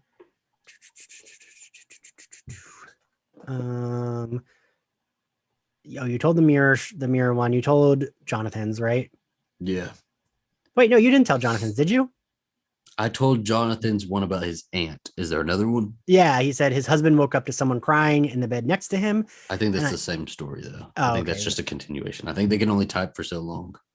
Oh, right. Oh, right, because I would get banned in your chats all the time because I didn't Did you realize really? yeah, all the time. Because What I'd a forget. spammer. I'd forget that I couldn't. Anytime I would go to one of your lives or my friend Jason's Twitch channel, I always end up getting banned because I'm such a brat that I'll be like, hey, blah, blah, blah, blah. And that's how I text. I'll text like 5 things at once. And then you get banned from chats that way. So I always get banned from chats. Okay. So let's see if there's another one. Oh, Stephen Kurtz, who is wonderful, said, one time I was sleeping, woke up in the middle of the night and picked up a hand from a body that wasn't mine. But when I freaked out, turned the lights on, nothing was there. That's a good one. Colin Smith said, Zach, I believe in ghosts unless Alistair saw it. You know what? That is how Zach is. And that's how he's with me too. It's like other people say it and I believe it. But if it's someone I know, then no, I don't believe them. Trauma. Unless Ian has it. Yeah. He's like, be nice to everyone except for Ian and Alistair. Oh my goodness. They'll be fine. I do believe Alistair had a ton of paranormal experiences. That was one I do not believe happened. I think that was totally his sister. All right. My father-in-law died in the room I'm working in right now. He died at home. He visits every now and again to watch over us, but he did scare our cleaning lady one day, 2 weeks after he passed. So this is the more of the approach that I take with it. Kind of going along with this comment right here is that I think whatever this residual energy is and stuff like that, I think when you've kind of like you get your big spook moment, but I feel like if things keep happening and stuff like that, you kind of get used to certain things. Like I've had pets that so my childhood dog, Gabby, growing up, she was a little blonde chihuahua. Whenever she died, I could still hear her, like certain things that she did while I would be around the house. So like her jumping off the couch and running to the door. I could hear that, like just every now and then I would hear something like that, or I would hear like a little like bark or something like that.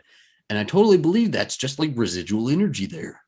I mean, well, so me and my mom, now I'm going to sound like you. So after our dog died, me and my mom would also always hear the dog. And I think it's like sense memory where you're so used to hearing the dog. It could be. That like, I even like, my dog died when the first year I moved to New York, and I lived in New York for 10 years. And now I've moved back for 4 years. Even when I first moved back, I would still sometimes hear the dog. And I was like, oh, I'm just so used to hearing him. Like, it's almost like when I'm at work, I will always hear the phone ringing, even when it's not ringing, just because I'm so used to it ringing in the background. And I think with pets, it's like you're so used to hearing them as background. You know what I mean? Like, especially, I mean, with a squishy face dog, I had a pug.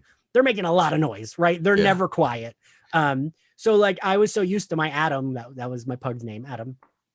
I know you know that, everyone else. I was so used to hearing Adam like snorting and his like little like nails click clacking on the ground. And he's like, he was, a heavy boy. So if he jumped somewhere, it would make a thud. And I think I got so used to hearing that it just automatically goes as background. But I could believe also that it could be like residual energy. Yeah. But that's how I always rationalize it. Also. Yeah. They're not just like a spirit there trying to warn you, trying to scare you, trying to anything. Sometimes I think just an energy that has been there, permeated the space, is going to probably do that for a little bit while longer. Probably not forever, but probably for a little bit. What about like dreams? People visiting you in dreams and stuff like that. People who've died. See, Hispanics can be very superstitious. My mom 100% is like, that's what that is. The person's talking to you in your dream. I don't know. I have like such weird fucking dreams because I'll have like a dream that's like just me answering the phone at work, or I'll have a dream that like, oh, my family was murdered by a killer that's still in the house who's hunting me. And like, when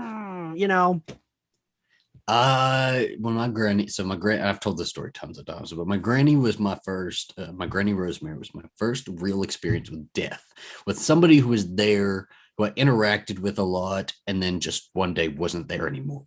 Mhm. And it was a hard thing to process. We all have that one experience with death that really like brings us to like what death is. Yeah. And so she was that for me. And so after she died, I had a shit ton of dreams about her. Um, and they were like pretty detailed dreams where she would be talking to me and saying certain things. And there was the first one that I ever had with her. I was in her house. And it was like really, really bright in there. But I was in her house sitting on a couch, and we were talking, and she was talking to me a lot about my mom. And she was saying, your mom's going to be really sad, and you really need to like really take care of her and like be like, she was telling me a lot of things that I need to look out for my mom. And because I was like a little shithead, 14-year-old who was probably not the best, what, comforting his mother when her mother had died. As opposed to as a shithead 26-year-old.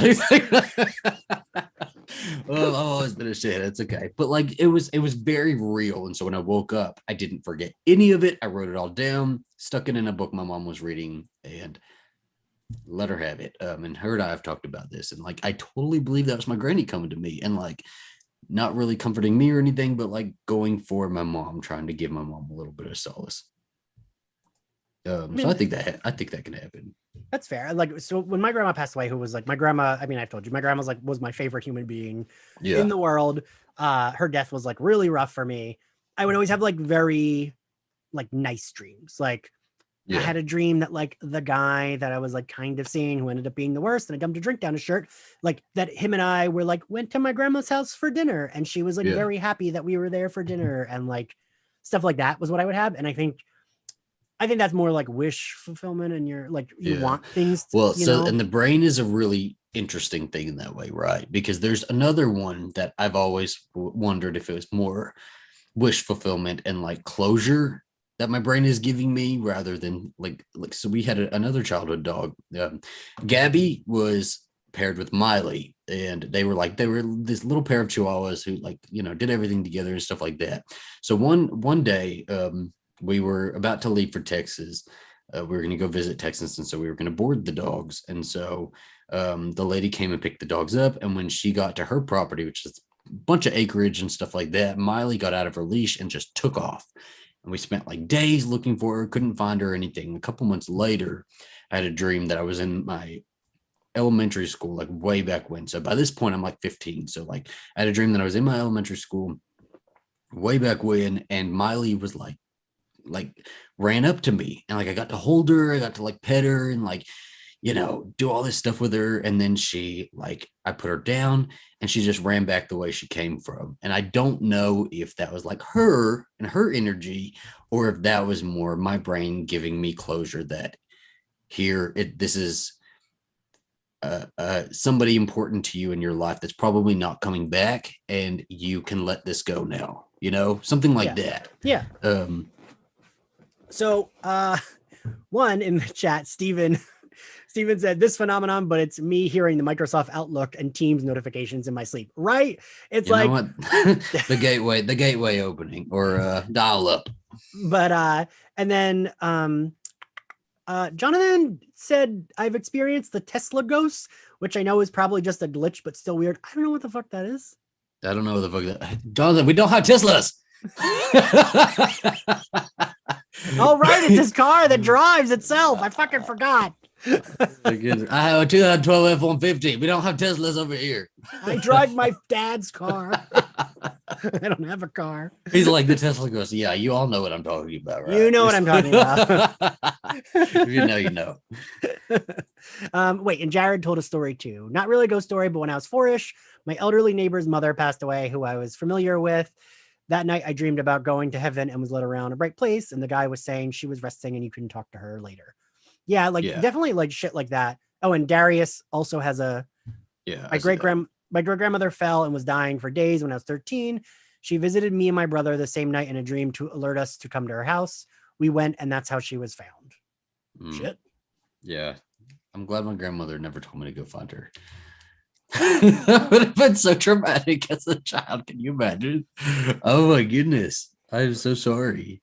Well, like, so, and then like, after my friend, when I found my roommate dead in New York, I had like a few dreams where like he would be like, oh, it was a joke. We were just playing a prank on you. And like in my dream, I'd be really mad but relieved. But like it would always be like him coming to like him burst because he was I loved him. He was very obnoxious. He used to love to like burst into my room and like jump on my bed. And I would have like dreams that he was like bursting in my room and I would be like asleep and he'd be like, it was just a joke, Ian, you took it too seriously. So I feel like a lot of that is kind of like, you know, even though that wouldn't be an ideal situation, it's like, oh, better than the person being dead. You know what I mean? So I think lots of times in your brain, it tries to like make you feel better. Maybe. I don't know. It's like, don't be so sad. It's okay. Wait, you've never watched 30 Rock, right? Which one is that? Oh no, yeah, I have started 30 Rock. I don't like Third Rock from the Sun or whatever Rock from the Sun. 30 Rock, I think of you, Zach, when like Liz is like sick and crying, and Alec Baldwin's character Jack Donaghy like is like trying to comfort her, but he gets a broom and he just like pets her shoulder with it. Like, there. I just can't handle emotion. There was a meme on Twitter not too long ago of like, I don't know, or not even a meme. Somebody's just fucking tweets like, my mom always trying to hug me now, but when I was a kid, she never gave me hugs, and now she's expecting it to be like all, I don't know. Like I wish I could. I should have like screenshotted it at some point, but like that's pretty much how it feels. Like I grew up with no touching. We just like that was just weird. Yeah, I can't wait till we meet in person, and you're gonna be so annoyed when I hug you. It's so uncomfortable. Also, like, don't make your little children hug their extended family if they don't fucking want to. I hated hugging. It takes like 20 minutes to get out the door. You got to hug every single person. So yeah, that's the way it always is. Yeah. No, but you shouldn't have to do that if you don't want to. Let me tell you, when you move back home as an adult, your mom still does that shit to you. It sucks. My mom's hugs are still incredibly awkward now. Like it's like a side like hug where there's distance still, and it's just that's how me and my brother hug. We're like, yeah, this is still like that. No, I'm very like huggy kissy with all my friends. That's fine. I'll hug Alistair instead of you. I don't even know if Alistair's a big hugger. Yeah, probably not. I would imagine he isn't either. Him and I are really affectionate with each other, which is okay. And I don't have a problem with that. But well, I would hope that I don't know. I don't know how affectionate he is with his other siblings. I'm trying to think about it. I think he's fairly affectionate. Yeah, he is. All right, welcome to Family Therapy, My Bloody Judy. We're kind of getting into all of it. It's okay. It is okay. This episode has gone wildly off track a long time ago, so we're just kind of going now. Wait, so Jonathan did explain what he was talking about with the Tesla thing. Yes. The screen shows cars and trash cans and cones and people when you pass them, and sometimes it shows people on the side of the road when there really isn't one there. Like it will show a person walking down the side of the road when there is nothing. Wait, what do you mean there's a screen showing what? I mean, I guess he showed... Jonathan showed us a video of his Tesla picking up him and his friends. And I didn't know what the fuck was going on in that video. I like a spaceship. This is just what it looks like. I've seen like the Tesla insides and like the whole... their whole setup. It's fucking wild because I've seen Teslas that have just like the big ass screen, but like no, like I don't know, they don't have like the normal like speedometer and stuff like that. And I'm like, how the fuck do you guys handle everything? Like, what if your screen goes out? What happens? I mean, driving my dad's car now, I don't know that I can ever drive a car that doesn't have it has like the screen for when you're backing up. I don't. Or do all cars have that now? I don't know. I'm sure now they do. Okay. I don't have one in my truck, and so I'm still really used to looking back. And so when I drive Alistair's car, I always look back and stuff like that because he has all those features. Oh, Steven said it's the Tesla GPS. Zach, I love that you're holding the Buffy that I made you. I am playing with her. Be careful with her. I know. I can feel where you glued her, where she doesn't move. Also, does everybody want to see Buffy's badonkadonk? He gave her ass. I didn't give it to her.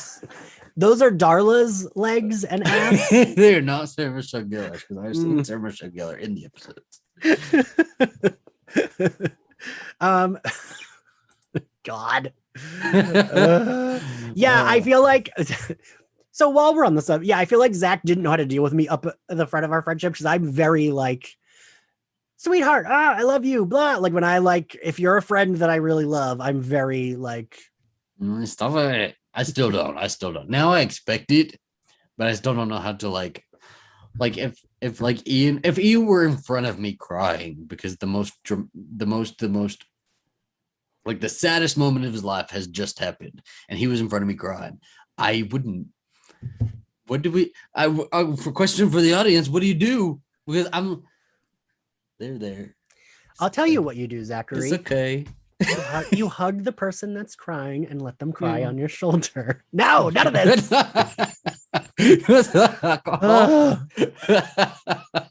You know what's weird is though, I will say, when we first met, you tricked me into thinking you were more emotional, and it's because you were mostly drunk on the lives. That's what it is. 2020 was rough for me, y'all. I was drunk like every fucking day. Now I'm only drunk occasionally, which is why like 2 of these natty lights gets me pretty there. I'm like, I went to a barbecue for the first time on Saturday, and I had like a zillion Jello shots, and like I was like tipsy. Yeah, I don't know. I mean, then I like my stomach the next day was like, but Jello shots will never do anything for me. I've never had a Jello shot that's like strong enough to pack a punch. See, Colin, who knows me better than you do, Zachary, said it would take much less to make me cry. Listen, Colin, when Ian texts me and is like, oh, this show was so sad, it made me cry. I'm like, when I text you to say I had a feeling, that's your reaction, and then to tell me why I'm wrong about those feelings. Alistair will cry at every fucking movie we watch. Everything we watch, he will have a tear. And I'm just this is why but the weird part is with Alistair, and I guess because it's like I live with him, right? But I know how to like handle him. So I'll like grab his hand or like rub his leg or like get like pretty intimate and stuff like that. I just don't know how to do that with normal people. I mean, for me, I just like do the intimate things with you. Want me pat your man bun? I just no, I'm not a dog. You're not patting my head. But like if a friend if a friend is crying, you embrace them. It's like you that's what you do. How long? Because then that's what I would be thinking is while I'm embracing you is like, okay, 1, Zachary, 2, my 3. boss was more affectionate with me than you are.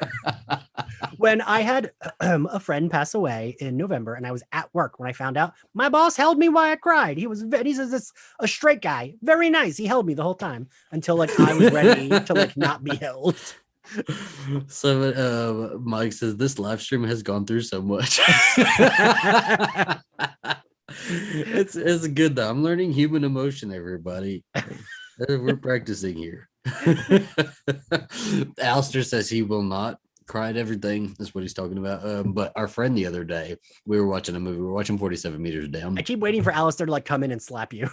No, I'm like wondering why he hasn't come in at this point. He can. Baby, you can come in now. We're drunk enough. You are drunk. I am not. I'm drunk enough. Are you really not? Have a couple more. This is all I hear him coming. He's coming now. Good. I hope he hits you. Okay, but his friend the other day said, "Does Alistair cry a lot during movies?" I fucking just died. Like, yes, he does. He does. You should have seen him. Movies. Although Time Traveler's Wife was rough for both of us. We both like. I was trying not to cry, and then Alistair just lost it, and I couldn't keep. Well, Zach, you've met Kim, my best friend from forever. Her and I both cry at literally. She cries at 10 times more things than I do. Like she'll cry at commercials. Whereas I'll be like, oh, Kim, get a grip. And then I'm crying at every movie I watch. I've been reading a lot of Kim's poems lately. Oh, really? Yes, I like them. Because I always see her talking about poetry. And I'm like, I've never seen anything she wrote. So I like went to her website and everything. And I've been reading all her stuff. So I'm going to text her and tell her that right now. No, tell her to listen to my stuff too. I want to see what she thinks. Because she's like a published poet. So I want to know what she thinks of my stuff. Oh, right. I forgot that you told me because I was trying to get you to submit to Gigantic Sequins. Gigantic Sequins? What the fuck is that?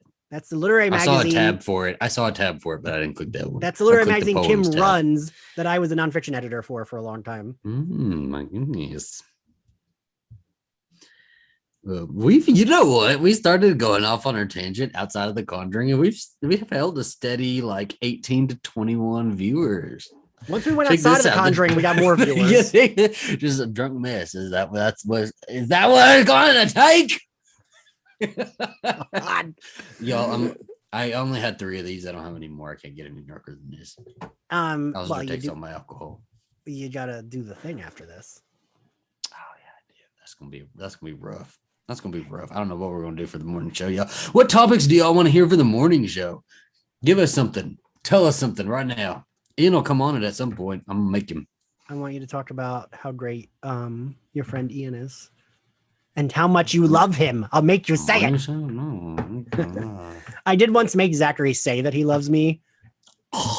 I was like, you're gonna hate what I'm gonna make you say, but you gotta say you love me. Okay. So one of the better things I am good at though is if somebody's life is kind of crumbling apart and stuff like that. I'm good at being there. I am good. No, not you. Not you, Ian. I'm good at like being there and saying what in my mind are the right thing. I'm good at like more motivational stuff, right? Like you got to do this for you, stuff like that. Stuff that like obviously it's harder to say than do, right? So I'm okay with that. If you need a motivational speaker, I can get you on your ass. But I mean, yeah, that's the problem is that I never want that. Yeah, I know. And I still don't know why you text me. I don't understand it sometimes because I've learned what you're expecting. And now I don't know how to react anymore. I'm like, I know what you expect, but I still can't do it. We had last year we had a couple spiral moments, both of us, by the way. We both had a couple spiral moments. And he was like, yeah, like I don't know what to do about this, that, and the other. We're not gonna go into specifics, but like this, that, and the other. And I'm like, you just gotta go for it, you know? And I'll list like everything he has to do. Obviously, he's not gonna fucking do it because like he's just not gonna fucking do it. So I don't know. I told you to get your YouTube channel started. I told you to get it started. I did do that. You did. You know what? You did. I'll give you that. There you go. I mean, have I done more videos? No. But it's, you know what? It's a channel. There's a channel. Yeah, it's funny. I was venting to a friend today who said specifically, I'll read it when I get there. He said, I just think that ... many men don't know how to comfort you, Ian. Many men don't know how to comfort you. Yeah. Who said that one? Adam Sass. Okay. I was like, I don't remember that. I didn't know. No, I said someone said that. I don't say you said it. I was like telling him about like things I was upset about for the last few days, and that was yeah. No, I feel you. I just want someone who can comfort me. That's all. I think I don't even. Yes and no. I think you want somebody to comfort you, but I think you want somebody to bitch with you too. Yes, I'm not very good at the bitch part. Because he had to tell me today, don't defend this person. He said it in like full parentheses. Which part are you good at, though? I would like to know. I don't know. You keep texting me, so I'm good at something, ain't I? You know, because I'm a fool and I always go back for more as long as the person Where sticks around. This going? Where is this going? Oh gosh, Ian, I can be there for you at the pay. What you have to know about me is I'm gonna shoot it straight. Anything I say, I'm gonna mean, and if I care for you, I'm gonna be there for you. I care for you. You are a good friend that I've never met. I've never met you. No, isn't that wild? You are a very, very good friend to Alistair and I. So you may not like the answers I'm gonna say, but they are coming from the deepest, best place that I have. Oh, Zachary, look at you being emotional. You F word. Oh my god. You have had alcohol. I am, yeah. See, that's when you're nicer to me.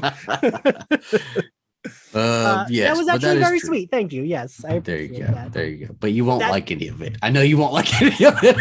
That's why I come back for more, because it's like, okay, but we are good friends. Like I do, like yeah. Who else am I gonna talk to? My fucking parents or my coworkers when I get into work? Like I don't have other friends here, so I text people. Dude, that's it. Is that?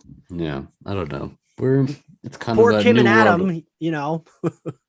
I love Adam. I love Kim. I love Colin. I have like a select few that I love from your circle that I've kind of like infiltrated. No, but I love that shit. I know some people get weird about that, but I love when like people that I like each other. Like that makes me very happy. Like I have favorites from your circle. I definitely have favorites. Like yeah, like it was really important to me that like you knew Kim and Adam.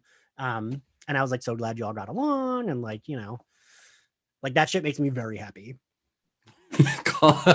Colin said the Conjuring 3 sounds wild. This is basically the Conjuring 3 now. Conjuring 4. Jonathan just said he's about to buy a plane ticket for us to finally meet. I know. We are at some point. We were gonna do that this summer, but I don't know. Oh wait, I'm gonna tell the story. This is funny because when I was supposed to go to LA a year ago, April, I was supposed to house sit for my cousins that live in LA.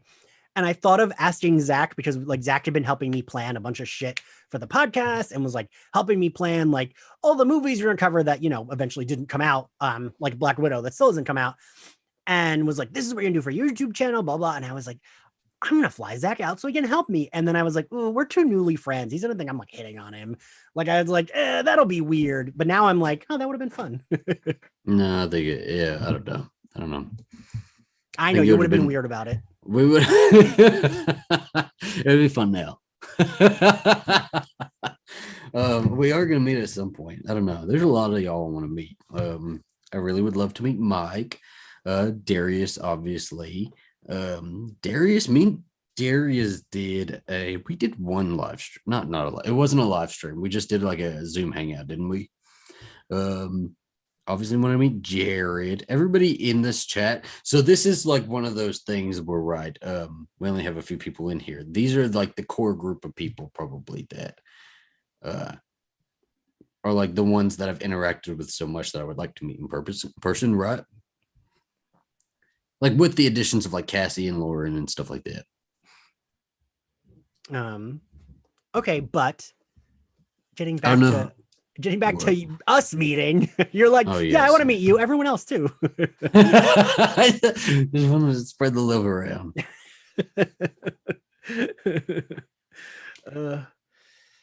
Oh yeah, was La Llorona, was that in their universe, or was that just done by the same people? Yes, but and that's what I can't fucking stand.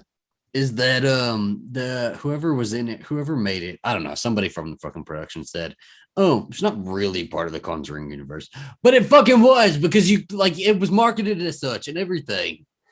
So stupid, but yes, it is. I saw that in the theaters. I do remember not liking that one. It wasn't very good. And I went and saw it in the theater, and then when Alistair got back, I had to watch it again. I was like, oh. It's like I remember having like thrilling moments, but not like. Had a great trailer and like great like advertisements for it and everything. It's just one of those that like the Conjuring universe knows how to set up a scare, but they don't know how to do much outside of that as far as story and I think stuff like that. Once they take out like Ed and Lorraine, like then it's like, meh. Yeah, which is I think disappointing because they can do that. Like they have stories like right.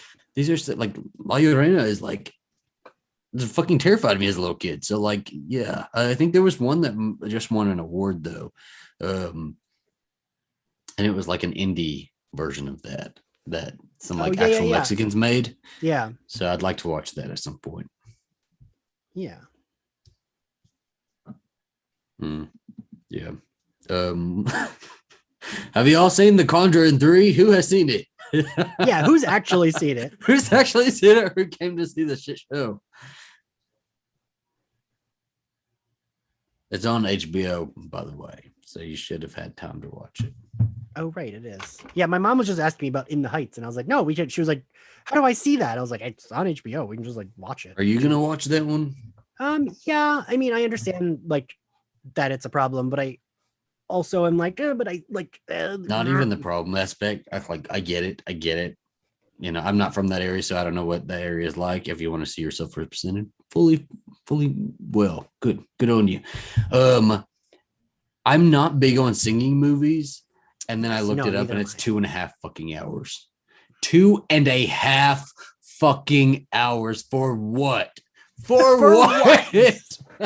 I mean, you can say that about any movie, but the trailers made me tear just because, like, my family's Puerto Rican. They lived in like northern Jersey, New York, and I just feel like that would like give me some feelings. And everything looks really cool. It's the guy that did Crazy Rich Asians, and his like he builds a very pretty picture.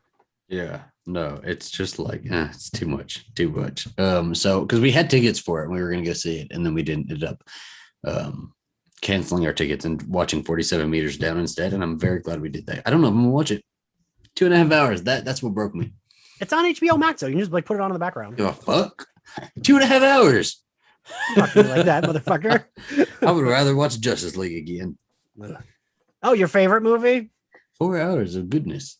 I'd rather watch a movie I'd rather my toenails be picked off. Okay, that can be arranged. Great, I would love it. I'm gonna open this root beer.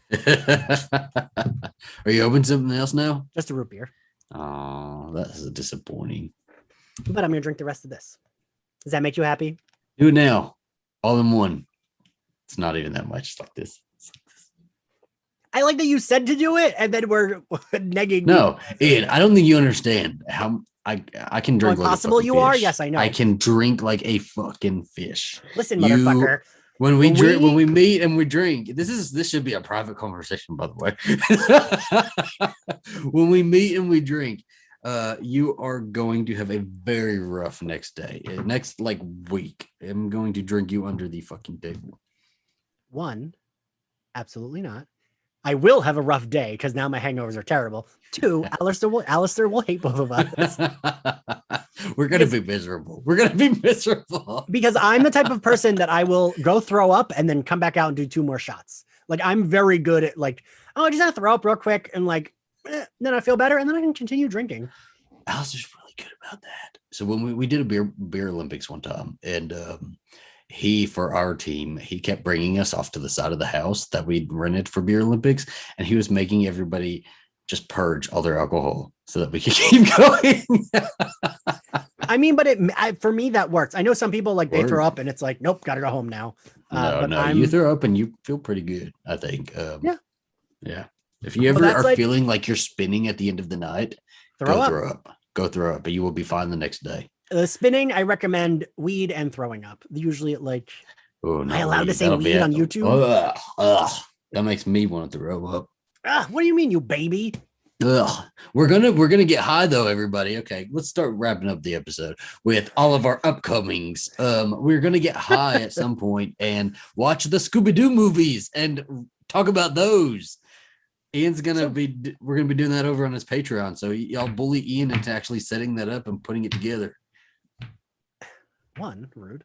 2, subscribe to my Patreon. I would love it if any of you did. Jared, I know you already do. Jared, by the way, and Steven, the next Zoom is going to be this Sunday is when it's going to be. But I got to post about that, which reminds me, I'm probably going to try to post about that after this. John, I didn't realize you lived in Cape May. I knew you lived like a little bit farther south, but I didn't realize it was in Cape May. I used to go there all the time as a kid. 2, are we going to do like Scooby-Doo, like a viewing high or like discussion high? That's what I like go back and forth with. And I've had a lot of things I've been planning, so I haven't been able to plan. Yeah, no. Completely fair. I just think this one would be like super fun to do anyway. Also, we're going to do like First Wives Club. I don't know how that came about, but I read that conversation back and like, we're going to do First Wives Club, I guess. Me, you, and Ed. Did. I did forget about that. I was scrolling up and I found that conversation. I was like, what the fuck are we even talking about? It's really funny when we have conversations. I feel like even when we're sober, though, because we're like, Zach and I text, well, when Zach is looking at his phone, we'll text like teens. It's like, we're just like texting. But sometimes it's like, I'm stoned and I'm texting him a bunch of shit, or like, he's a little tipsy and he's texting me a bunch of shit. And then like, I don't remember the next day. Yeah. I'm not usually, I've been like really drunk texting you one time, but I don't drink a whole lot anymore. No, yeah. Yeah, pretty good about that. That's why I get so, you know what, which is cheaper on alcohol, by the way. You sober up if you want to save on your alcohol bill. My favorite was when you were so drunk. I was like, I don't understand these texts. And I still am unclear how you sent me the picture you sent me, because it's a picture from your ring. Yeah. Of you holding a shoe. It's not a camera picture. It's not from your phone. It's just like you No, on Alistair your took ring. that picture of me. I know what you're talking about. Alistair took. No. It's like a very Okay, so round photo. no. So it's a whole setup. Okay, so we have the ring set up. We had a little ring camera, but you also have to look at it from my phone. So that's the only way to get a screenshot. So Alistair was taking the screenshot of the ring pointed at me. A whole big production. I was like, how did he even get this? I was like impressed that you were so drunk, yet you got a photo from elsewhere. You know what? Drunk or sober, I'll get a production together. That's what I'll do. I can get that together. Zach called me twice to try to ask where his shoe was, and then sent me a picture saying, "Oh wait, I found my shoe. Never mind. Oops, did I call you?" Were you in a you were in a Patreon Zoom for that, dude? And I didn't want to. So Steven and Jared, I didn't want to say out loud. So I was like, "Oh, these people know Zach. I don't want to say, oh, my friend Zach is drunk texting me and very drunk." That was my very first time drinking since the pandemic. I mean, like that like I could drink with like people, and we could go and like have brunch and shit like that. So we just had brunch.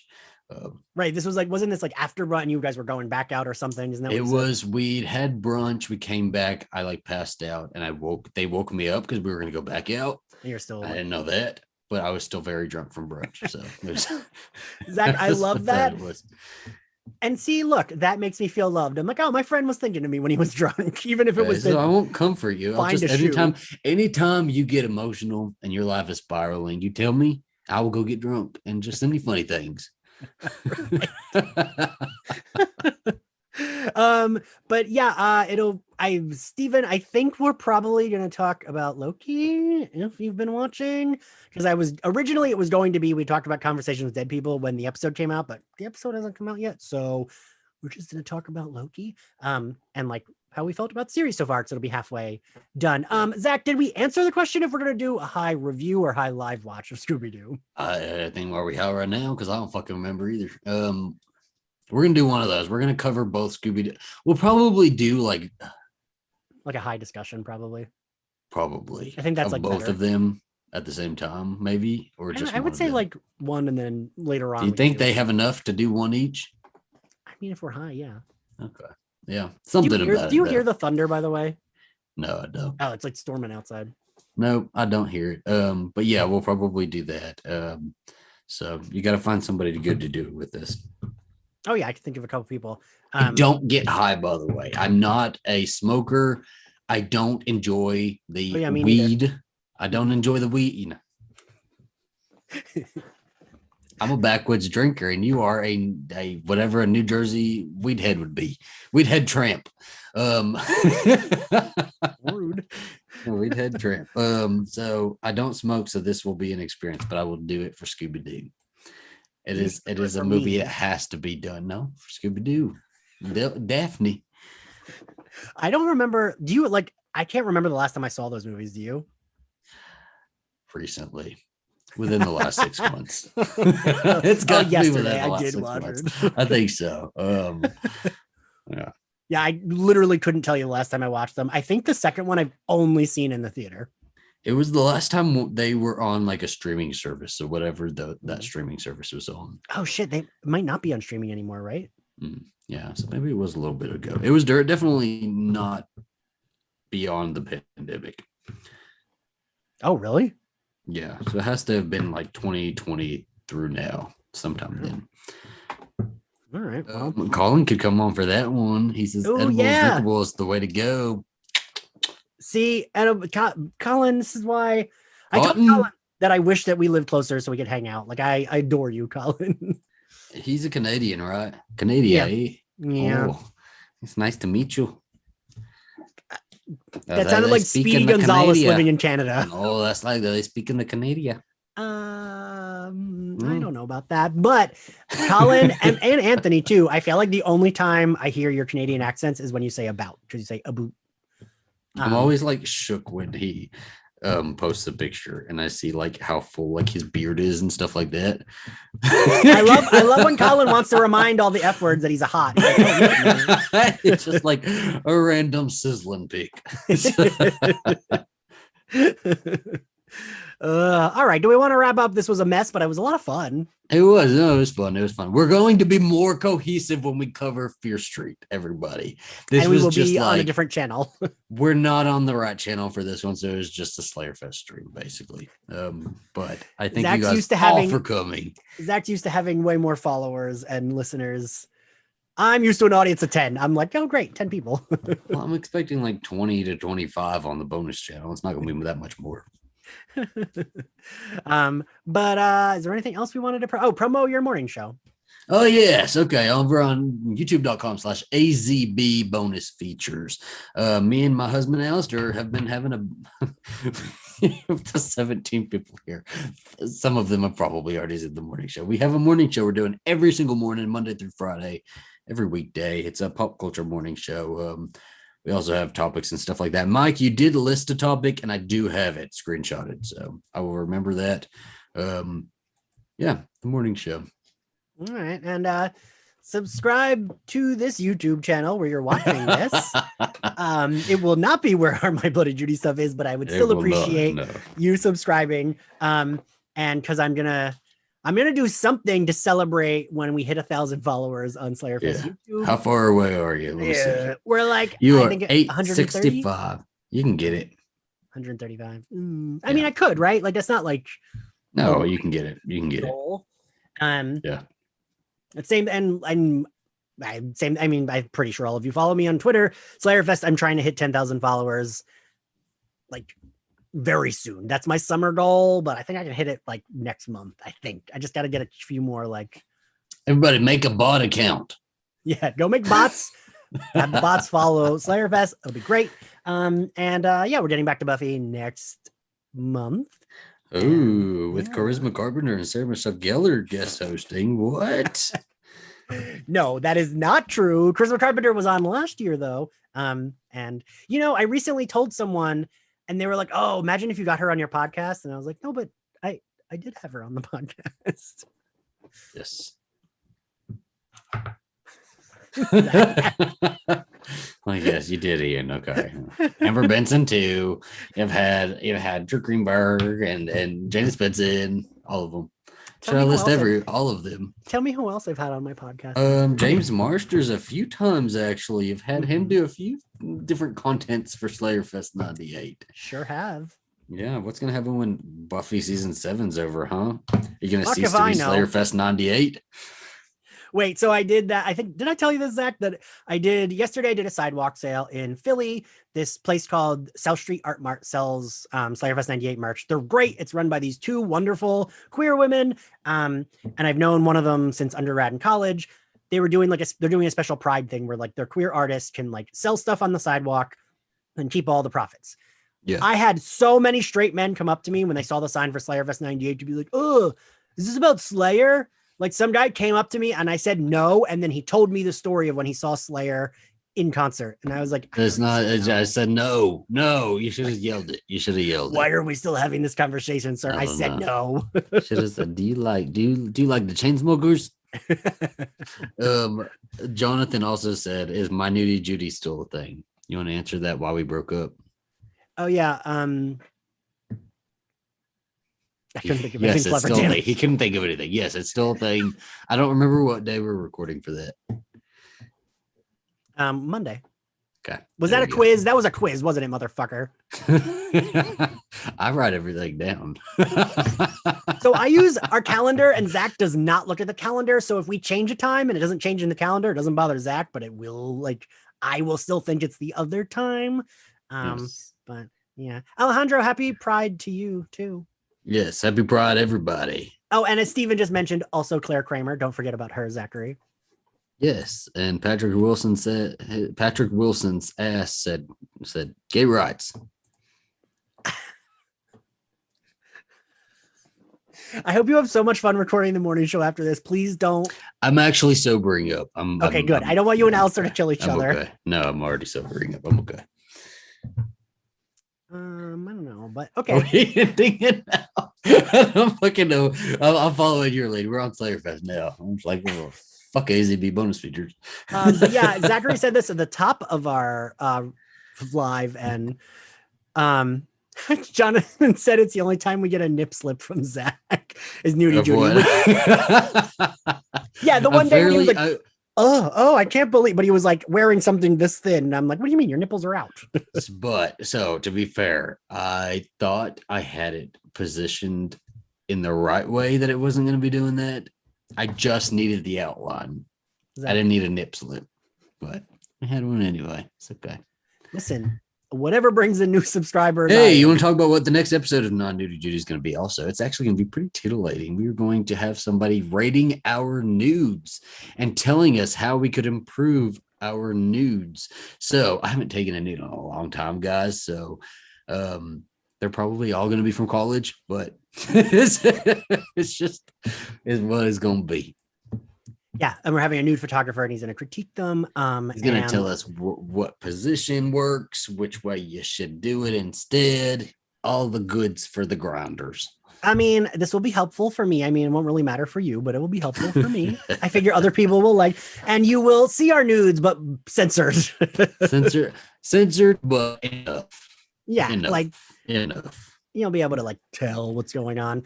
Yeah, that'll be our next episode of My Nudie Judy. Zachary said this at the start of our live, but if you would love to do me a solid and go to Slayerfest 98 on Apple Podcasts, subscribe to us and give us a nice review and rating.